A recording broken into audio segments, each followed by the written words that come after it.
अस्सलाम वालेकुम। अब देख रहे हैं पाक सिंध 24 न्यूज में हूं आपका होस्ट इरफान शेख। कराची से रिपोर्ट कर रहे हैं अजब खान। एसपी मलीर काशिफ आफ्ताब अब्बासी की जानिब से थाना इब्राहिम हैदरी में अवामी खिली कुचरी का इनेकाद किया गया। एसएसपी मलीर काशिफ आफ्ताब अब्बासी ने सैकड़ों शहरियों की शिकायत सुनी और उन्हें फौरन हल करने के अहकामात जारी किए।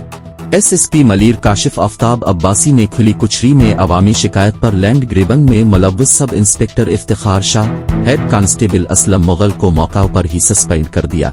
जब व्हाट्सएप के जरिए मुझे कोई शिकायत मौसूल होती है तो मैं मुताल्लिका थाने के एसएचओ समेत अपनी टीम को टास्क देता हूं और मामले की तह तक जाता हूं।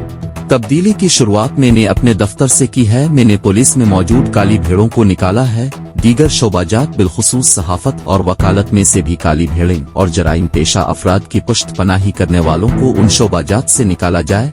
व्हाट्सएप पर जराइम पेशा अफराद ने न्यूज ग्रुप बना रखे हैं जिनका काम सिर्फ ब्लैक मेलिंग करना है। मैंने हुक्म दिया कोई मेरा अफसर इस ग्रुप में नहीं रहेगा। अपने महकमा से काली भेड़ों को निकाल रहा हूं। आप लोग भी अपने सफों में से ऐसे जराइम पेशा अफराद को खुद निकालें। यहाँ एक ट्रेंड है, एक दफ्तर बनाकर 5 लोग बैठ जाते हैं और एक प्लाट की 5 फाइलें बनाकर फरोख्त करते हैं। मुझे सिर्फ 3 माह का वक्त दिया जाए, अगर मैं काम न कर सका तो खुद यहाँ से चला जाऊंगा।